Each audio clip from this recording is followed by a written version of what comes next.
নমস্কার সকলকে, উৎপল সিডওয়ার চ্যানেলে স্বাগত। আজকের ভিডিওতে আমরা ক্লাস 11 এর প্রথম সেমিস্টারেতে সিস্টার নিবেদিতার লেখা the Swami and mother worship এই গদ্যাংশ থেকে যে সকল এমসিকিউগুলো তোমাদেরকে প্রথম সেমিস্টারের ফাইনাল পরীক্ষার জন্য ভালো করে প্রস্তুত করতে হবে তার উত্তর নিয়ে ডিটেলস আলোচনা করব। তাই তোমরা ভিডিওটা স্কিপ না করে অবশ্যই প্রথম থেকে শেষ পর্যন্ত দেখবে। আর যারা চ্যানেলটা প্রথম দেখছো বা এখনো সাবস্ক্রাইব করোনি তারা অবশ্যই চ্যানেলটা সাবস্ক্রাইব করে পাশে থাকা বেল বাটনটা প্রেস করবে, যাতে পরের ভিডিওগুলো আপলোড করার সাথে সাথে তোমাদের কাছে নোটিফিকেশন পৌঁছে যায়। আর এই গদ্যাংশ থেকে তোমাদের মোট 3টি এমসিকিউ এর অ্যান্সার দিতে হবে।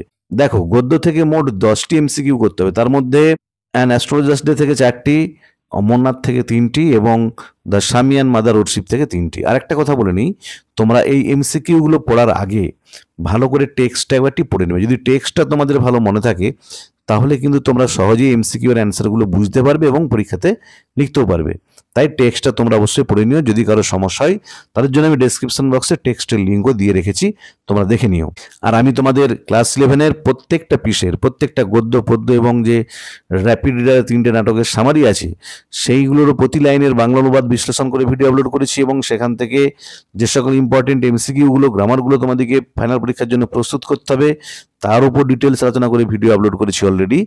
যারা সেগুলো দেখোনি তাদের জন্য আমি ডেসক্রিপশন বক্সে লিঙ্ক দিয়ে দিয়েছি, তোমরা অবশ্যই তোমাদের সময় মতো দেখে নিও। চলো শুরু করা যাক। আজকের বিষয় ক্লাস 11 এর ফার্স্ট সেমিস্টারেতে সিস্টার নিবেদিতার লেখা the Swami and mother worship এই গদ্যাংশ থেকে যে সকল ইম্পর্টেন্ট এমসিকিউগুলো তোমাদেরকে প্রথম সেমিস্টার বা ফার্স্ট সেমিস্টারেতে ভালো করে প্রস্তুত করতে হবে তা নিয়ে ডিটেলসে আলোচনা। দেখো, আমি কিন্তু এখানে কোশ্চেন অ্যান্সার ফরম্যাট করিনি, আমি একদম একই লাইনের মধ্যে প্রশ্ন এবং উত্তর দিয়ে দিয়েছি আগের টেক্সটগুলোর মতনই, যাতে তোমাদের বুঝতে সুবিধা হয়। যদি কোশ্চেন অ্যান্সার ফরম্যাট করতাম তাহলে ভিডিওটা অনেক লেন্দি হয়ে যেত।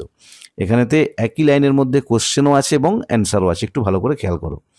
The type of the text the Swami and mother worship is a, যে the Swami and mother worship হচ্ছে এক ধরনের কীরকম গদ্যাংশ। দেখো, ট্রিবিউট টু স্বামী বিবেকানন্দ, স্বামী বিবেকানন্দের প্রতি একটা শ্রদ্ধার্ঘ্য। খুব ভালো করে মনে রাখবে, তাহলে উত্তরটা হবে ট্রিবিউট টু স্বামী বিবেকানন্দ। দুইটা দেখো, the Swami and mother worship is taken from, খুব ইম্পর্টেন্ট প্রশ্ন, the Swami and mother worship এই গল্পটা নেওয়া হয়েছে the master as I saw him, the master as I saw him বই থেকে, সিস্টার নিবেদিতারই লেখা। মনে রাখবে চ্যাপ্টার 11, 11 নম্বর অধ্যায় থেকে। 3 নম্বর প্রশ্ন দেখো, the narrator has always felt that, বক্তা সবসময় অনুভব করেছিলেন যে there were two elements in Swami Vivekananda's consciousness, স্বামী বিবেকানন্দের যে আধ্যাত্ম চেতনা সেখানে দুটো দিক ছিল। খুব ভালো করে মনে রাখবে, টু এলিমেন্টস। 4 নম্বরে দেখো, স্বামী বিবেকানন্দ ওয়াজ এ বর্ন ব্রহ্মজ্ঞানী, খুব ভালো করে মনে রাখবে, স্বামী বিবেকানন্দ ছিলেন একজন জন্মগত ব্রহ্মজ্ঞানী। 5 নম্বর দেখো, Swami Vivekananda had developed the power of entering সমাধি, স্বামী বিবেকানন্দ সমাধিতে প্রবেশের যে ক্ষমতা, মানে এখানে সমাধি বলতে ভাবে বিভোর হওয়া বা ধ্যানে তন্ময় হয়ে যাওয়ার ক্ষমতাটা অর্জন করেছিলেন অ্যাট দ্য এজ অফ 8, 8 বছর বয়সে। খুব ভালো করে মনে রাখবে, মাত্র 8 বছর বয়সে। 6 নম্বরে দেখো, হেয়ার দ্য ফ্রেজ সমাধি মিন, সেখানে সমাধি শব্দের অর্থ হলো এ স্টেট অফ ওয়াননেস, একাত্ম হওয়া বা কমপ্লিট অ্যাবজর্পশন, পুরোপুরি নিমগ্ন থাকা। 7 নম্বরে দেখো, Vivekananda's religious ideas were highly abstract and philosophical, বিবেকানন্দর ধর্মীয় ধারণাগুলো ছিল পুরোপুরি অ্যাবস্ট্রাক্ট, মানে যেটা হচ্ছে অতীন্দ্রিয়, অ্যান্ড ফিলোসফিক্যাল এবং দার্শনিক। দেখো, আইডোলেট্রাস মিনস হচ্ছে এথনিক্যাল, আইডোলেট্রাস মানে হচ্ছে মূর্তি পূজা। দেখো 9 নম্বরে দেখো, Swami Vivekananda had been under the influence of Sri Ramakrishna, Swami Vivekananda Sri Ramakrishna দেবের প্রভাবে প্রভাবিত হয়েছিলেন। 10 নম্বরে দেখো, Swami Vivekananda became a member of the ব্রহ্ম সমাজ, খুব ইম্পর্টেন্ট প্রশ্ন যে স্বামী বিবেকানন্দ ছিলেন একজন ব্রহ্ম সমাজের সদস্য। 11 নম্বরে দেখো, Swami Vivekananda was never known to preach in the countries England and America, ভালো করে মনে রাখবে যে স্বামী বিবেকানন্দ কোনোদিনও ধর্মের বাণী প্রচার করেননি ইংল্যান্ড এবং আমেরিকাতে। 12 নম্বর দেখো, বিবেকানন্দজ ডক্ট্রাইন ওয়াজ দ্য অদ্বৈত ফিলোসফি, বিবেকানন্দ অদ্বৈতবাদ বা অদ্বৈত দর্শন মেনে চলতেন। 13 নম্বরে দেখো, Swami Vivekananda's scriptural authority was the Vedas and Upanishads, Swami বিবেকানন্দর ধর্মীয় গ্রন্থ ছিল হচ্ছে বেদ এবং উপনিষদ। 14 নম্বরে দেখো, the word mother was forever on Swami Vivekananda's lips in India, যে বিবেকানন্দের মুখে ভারতবর্ষে সবসময় মা এই কথাটা তার ঠোঁটে লেগে থাকতো। এখানে মা বলতে মা কালীকে বোঝানো হয়েছে। 15 নম্বরে দেখো, স্বামী বিবেকানন্দ ওয়াজ প্রিঅকুপাইড with Kali the mother. Swami Vivekananda সবসময় বিভোর থাকতেন মা কালীর নামেতে। 16 নম্বরে দেখো, লাইক আদার চিলড্রেন, অন্যান্য শিশুদের মতো স্বামী Vivekananda was not always good. Swami Vivekananda সবসময় কিন্তু ভালো ছিলেন না। যে অন্যান্য শিশুরা যেমন কখনো দুষ্টুমি করে, কখনো ভালো কাজ করে, স্বামী বিবেকানন্দও সেরকম ছিলেন, সবসময় তিনি কিন্তু ভালো ছিলেন না।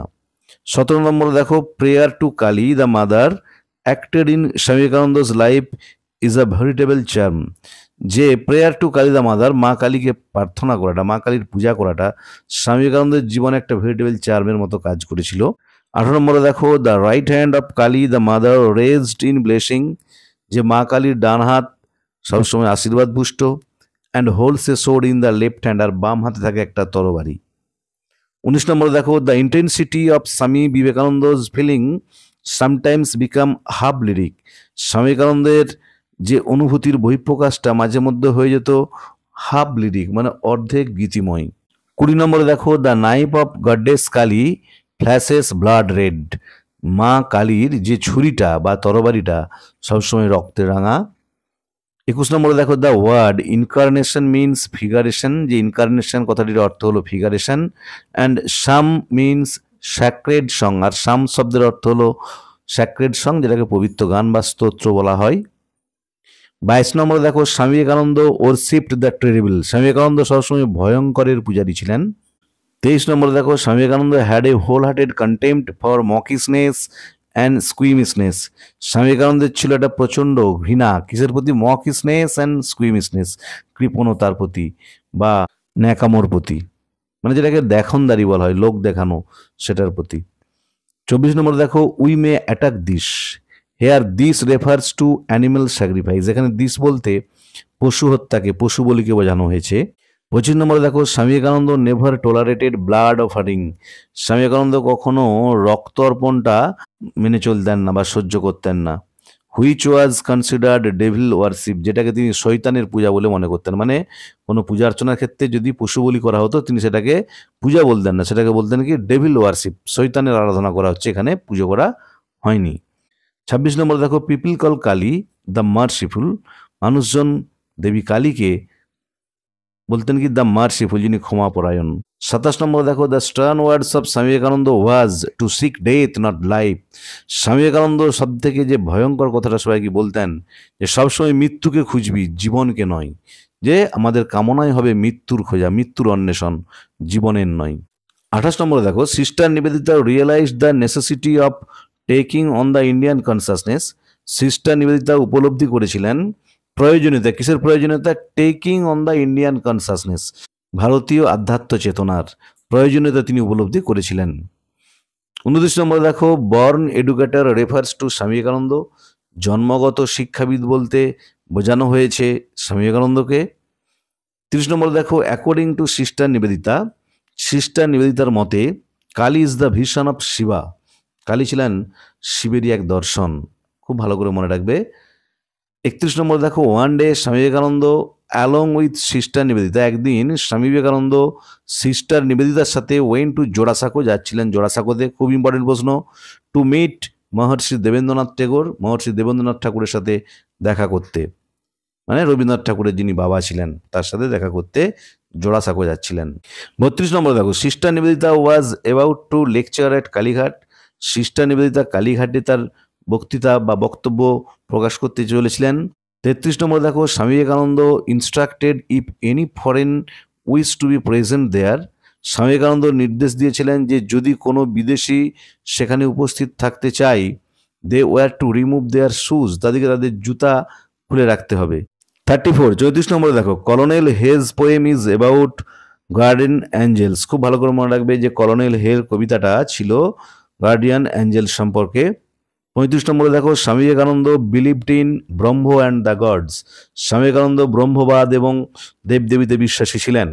36 নম্বরে দেখো, Swami Vivekananda dropped into a mood of half soliloquy. Swami Vivekananda মাঝে মাঝে মগ্ন হয়ে যেতেন অর্ধ সলিলোকি, মনে হচ্ছে স্বগত উক্তি, যে অর্ধ স্বগত উক্তি, মানে নিজেই মনে মনে নানা রকম কথা বলতেন।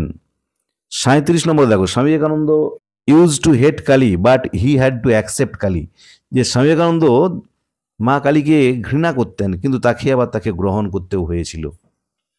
38 নম্বর দেখো, Ramakrishna Paramahamsa dedicated Swami Vivekananda two goddess Kali. Ramakrishna Paramahansadev স্বামী বিবেকানন্দকে দেবী কালীর কাছে অর্পণ করেছিলেন। 39 নম্বরে দেখো, the purity of Ramakrishnadev was marvellous. রামকৃষ্ণদেবের যে পবিত্রতা সেটা ছিল অবর্ণনীয়। 40 নম্বরে দেখো, here brain sick baby refers to Ramakrishnadev. এখানে ব্রেন সিক বেবি বলতে বোঝানো হয়েছে রামকৃষ্ণদেবকে, যে মস্তিষ্ক বিকৃত একটা শিশু বলতে রামকৃষ্ণদেবকে বোঝানো হয়েছে।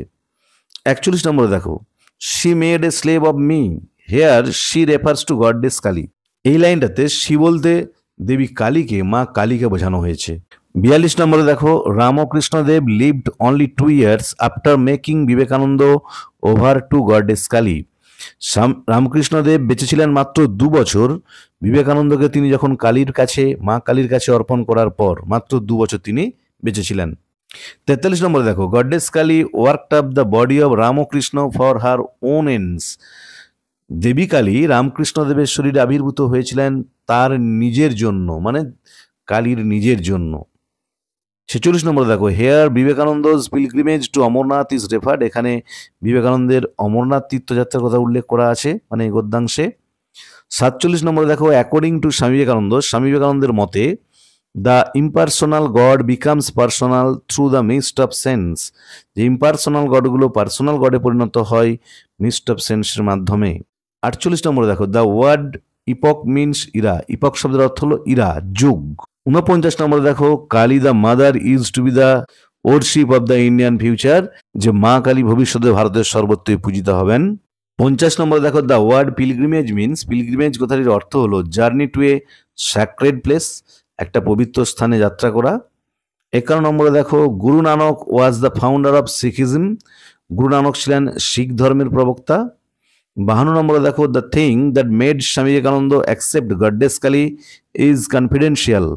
যে কারণে স্বামী বিবেকানন্দ শেষ অবধি মা কালীকে গ্রহণ করেছিলেন, কারণ তিনি মা কালীকে ঘৃণা করতেন বলেছিলেন, এবং তার সমস্ত যে ওয়েজগুলো, ম্যানার্সগুলো, সেগুলোকেও তিনি অমান্য করতেন, কিন্তু শেষ পর্যন্ত সেই মা কালীর কাছে নিজেকে সমর্পণ করেছিলেন। তার কারণটা ছিল কি? কনফিডেন্সিয়াল, সেটা গোপন, মানে তিনি কোনোদিনও কাউকে বলেননি বিবেকানন্দ যে কেন তিনি শেষ পর্যন্ত মা কালীর কাছে নিজেকে অর্পণ করেছিলেন, বা মা কালীর প্রতি তার বিশ্বাসটা কিভাবে তৈরি হয়েছিল। 53 নম্বরে দেখো, Swami Vivekananda denied goddess Kali and all her ways for 7 years। Swami Vivekananda 7 বছর ধরে দেবী কালীকে এবং তার সমস্ত আচার রীতিনীতিগুলোকে অমান্য করতেন, অস্বীকার করতেন। 54 নম্বরে দেখো, বেদান্তিক থিওরি ওপেন ডেসক্রাইবস ব্রহ্ম। বেদান্তিক তত্ত্ব প্রায়ই ব্রহ্মের বর্ণনা দেয়। তাহলে আজকের ভিডিওতে আমরা ক্লাস 11-এর প্রথম সেমিস্টারতে সিস্টার নিবেদিতার লেখা the Swami and mother worship এই গদ্যাংশ থেকে যে সকল এমসিকিউগুলো তোমাদেরকে ফাইনাল পরীক্ষার জন্য ভালো করে প্রস্তুত করতে হবে তার উত্তর নিয়ে ডিটেলস আলোচনা করলাম। ভিডিওটা ভালো লাগলে তোমরা অবশ্যই লাইক, শেয়ার ও কমেন্ট করে জানাবে। আর যারা আমার চ্যানেলটা প্রথম দেখছো বা এখনও সাবস্ক্রাইব করোনি, তারা অবশ্যই চ্যানেলটা সাবস্ক্রাইব করে পাশে থাকা বেল বাটনটা প্রেস করবে, যাতে পরের ভিডিওগুলো আপলোড করার সাথে সাথে তোমাদের কাছে নোটিফিকেশন পৌঁছে যায়। আর আমি অলরেডি ক্লাস 11-এর প্রথম সেমিস্টারের বাকি প্রত্যেকটি গদ্য, পদ্য এবং র্যাপিড রিডার থেকে যে 3টে নাটকের সামারি দেওয়া আছে, সেখান থেকে যে প্রশ্নগুলো বা এমসিকিউগুলো এবং গ্রামারগুলো তোমাদেরকে ফাইনাল পরীক্ষার জন্য ভালো করে প্রস্তুত করতে হবে, তার উপর ডিটেলস আলোচনা করে ভিডিও আপলোড করেছি। যারা সে ভিডিওগুলো দেখোনি তাদের জন্য আমি ডেসক্রিপশন বক্সে সেসব ভিডিওর লিঙ্ক দিয়ে দিয়েছি, তোমরা অবশ্যই তোমাদের সময় মতো এবং প্রয়োজন মতো দেখে নিও। ভালো থেকো সকলে, ধন্যবাদ। পরের ভিডিওতে আমরা এই গদ্যাংশ থেকে যে সকল ইম্পর্টেন্ট গ্রামারগুলো তোমাদেরকে ফার্স্ট সেমিস্টারে ফাইনাল পরীক্ষার জন্য প্রস্তুত করে যেতে হবে তা নিয়ে ডিটেলসে আলোচনা করব। ভালো থেকো সবাই।